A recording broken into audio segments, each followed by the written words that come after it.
ये नरेंद्र मोदी की सरकार समाज विरोधी है, देश विरोधी है, किसी भी समाज के हितैषी नहीं है। इनको केवल व्यापार चलाना है। हमारे गांव में एक जोक होती है, नदियों में पाया जाता है, तालाबों में पाया जाता है, और अगर आपके शरीर में लग गई तो जोंक आपके पूरे शरीर के खून को चूस लेती है। उसी तरह से भारतीय जनता पार्टी की सरकार है, नरेंद्र मोदी की सरकार है, जो जनता के खून को चूस करके रक्तहीन करने का काम करेगी।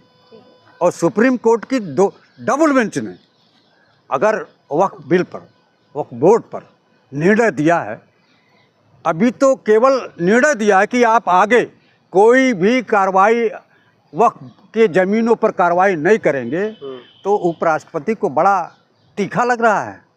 आपको सीख नहीं लेनी चाहिए। एक देश के प्रधानमंत्री त्यागपत्र दे सकती हैं, तो आप उनके कानून को, उनके अधिकार को चुनौती देंगे? बड़ी बेशर्मी की बात इन्होंने किया है उपराष्ट्रपति महोदय ने। मैं उनको उस बयान की मामलों को लेकर के जिस तरीके से शक्ति दिखा रही है सुप्रीम कोर्ट, क्या लग रहा है अल्पसंख्यक को जीत मिलेगी? निश्चित रूप से देखिए, अल्पसंख्यक और बहुसंख्यक का सवाल नहीं है, क्योंकि यह सरकार गलत संसद में जो पास कराया और राष्ट्रपति से हस्ताक्षर करा लिया, उस पर अच्छा एक बात बताइए, मुझे भूख लगी है तो मैं भोजन मांगूंगा ना? यदि मुझे बिना भूख के मैं भोजन नहीं मांग रहा हूँ, तो भारत सरकार बिना मुस्लिम पक्ष के मांगे 3 तलाक ला दिया। हमने नहीं मांगा, अल्पसंख्यक ने नहीं मांगा।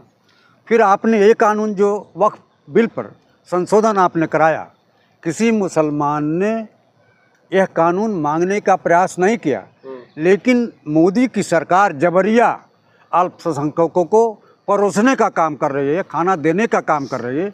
जबकि हकीकत है कि वक्फ बिल जो उनकी ज़मीनें हैं, ये मोदी सरकार कब्जाने की बात करना चाहती है, कब्जाएगी।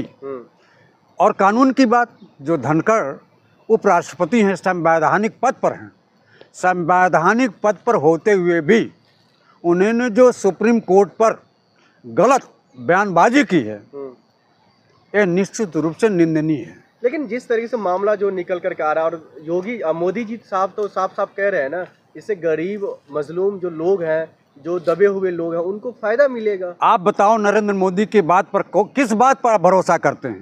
अरे पूरा देश उनका भरोसा कर रहा है, आप जैसे लोग नहीं भरोसा कर रहे हैं। उन्होंने कहा था देश की जनता को हर खाते में 15-15 लाख रुपया डालूंगा। आपको मिला? मिला कि नहीं मिला? आप सारे लोग बुद्धिजीवी हैं, मिला? नहीं मिला। उन्होंने कहा था कि प्रतिवर्ष 2 करोड़ नौकरी दूंगा। किसी नौजवान को नौकरी मिला? और उन्होंने ये भी कहा, देश के नौजवानों के हक पर डाका डालने के लिए उन्होंने कहा कि पकौड़ी तलो।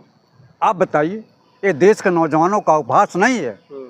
और जिस धारा के तहत एक लोकतंत्र का 4 स्तंभ होता है, न्यायपालिका, कार्यपालिका, विधायिका और ये जो आप मीडिया हैं, मीडिया लोकतंत्र का 4था स्तंभ है, और उस स्तंभ को आप कमज़ोर करने की बात करते हैं सुप्रीम कोर्ट को। और सुप्रीम कोर्ट के संविधान के अनुच्छेद 142 के अंतर्गत सुप्रीम कोर्ट को बहुत अधिकार दिया गया है, असीमित अधिकार दिया गया। और आपको एक उदाहरण बताऊं, इस देश के प्रधानमंत्री श्रीमती इंदिरा गांधी थी। सुप्रीम कोर्ट की एक बेंच, एक न्यायाधीश की बेंच ने श्रीमती इंदिरा गांधी की सदस्यता को बर्खास्त कर दिया था, और श्रीमती इंदिरा गांधी को संसद सदस्यता से त्यागपत्र देना पड़ा था। उस वक्त की घटना को धनखड़ जैसे लोगों को बहुत अच्छा लग रहा था, और सुप्रीम कोर्ट की 2 डबल बेंच ने अगर वक्फ बिल पर, वक्फ बोर्ड पर निर्णय दिया है, अभी तो केवल निर्णय दिया है कि आप आगे कोई भी कार्रवाई वक्फ के ज़मीनों पर कार्रवाई नहीं करेंगे, तो उपराष्ट्रपति को बड़ा तीखा लग रहा है। आपको सीख नहीं लेनी चाहिए। एक देश के प्रधानमंत्री त्यागपत्र दे सकती हैं, तो आप उनके कानून को, उनके अधिकार को चुनौती देंगे? बड़ी बेशर्मी की बात इन्होंने किया है उपराष्ट्रपति महोदय ने। मैं उनको उस बयान की निंदा करता हूँ। मोदी जी तो कहते हैं, जो मैं मुसलमानों के बारे में सोच रहा हूँ, उनको विकास को राह पर लेकर जाना चाहता हूँ इस कानून के तहत। अरे यार, इस प्रधानमंत्री से झूठा इस सदी में कोई व्यक्ति नहीं है। बहुत जुमले मारते हैं, झूठे व्यक्ति हैं। इनसे बढ़िया कोई झूठ बोल नहीं सकता है और इनसे सच का कोई संबंध हो ही नहीं सकता है। लेकिन मोदी जी जो कहते हैं वो तो करते हैं ना। आप बताओ क्या किया इन्होंने? नौकरी मिली? आप बताइए।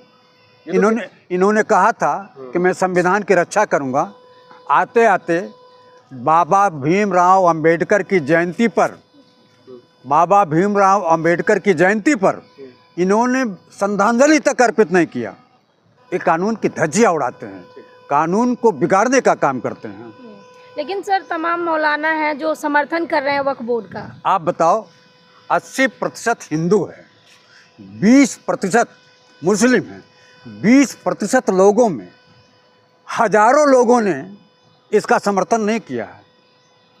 और इसका आपको बताऊं, जीता जागता उदाहरण बंगाल है। बंगाल के मुर्शिदाबाद में जो सांप्रदायिक दंगे फैलते हैं, जो वहाँ नंगा तांडव होता है, उसमें 150 लोगों के खिलाफ कार्रवाई होती है। 2 लोग टोपी पहने हुए बिहार के लोग पकड़े गए। उसमें जो बंगाली होगा निश्चित रूप से अपनी भाषा में बात करेगा। एक भी व्यक्ति 150 लोगों में बंगाली भाषा में नहीं बोला।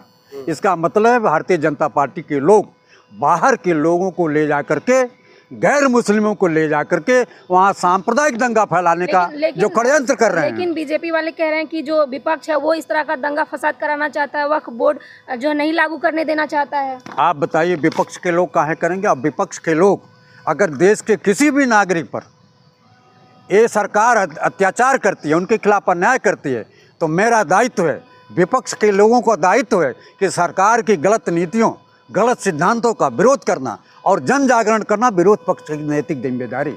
हम उस पक्ष का पक्ष लेंगे जो कुचले लोग हैं, दबे लोग हैं, सताए गए लोग हैं, उनके हक और हुकूक की बात निश्चित रूप से। तो वक्फ के माध्यम से यही तो सरकार कर रही है, केंद्र की सरकार की, जो वक्फ के माध्यम से जो गरीब मुसलमान है उनको उनका हक मिले। ठीक, हम आपकी बात मानते हैं, लेकिन एक जैन बिरादरी के लोग हैं जो बाप बेटा एडवोकेट हैं, वो हर मस्जिद के पीछे मंदिर ढूंढते हैं।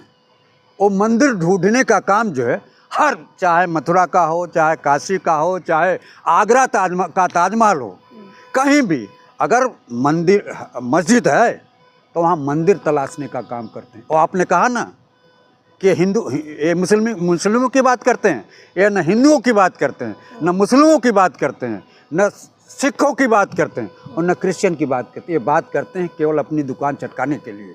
अभी आप जाइए, कल आपने मुसलमानों को टच किया है महाराष्ट्र में, बम्बई में, जहाँ भारतीय जनता पार्टी की सरकार है, आपने वहाँ जैन मंदिर को धूल धूसरित कर दिया, तोड़ दिया।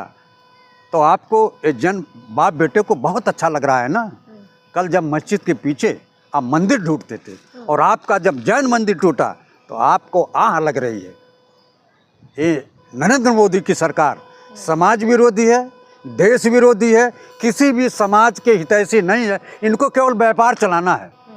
और देखिए, हमारे गांव में एक जोक होती है, नदियों में पाया जाता है, तालाबों में पाया जाता है, और अगर आपके शरीर में लग गई तो जोक आपके पूरे शरीर के खून को चूस लेती है। उसी तरह से भारतीय जनता पार्टी की सरकार है, नरेंद्र मोदी की सरकार है, जो जनता के खून को चूस करके रक्त भीन करने का काम करेगी।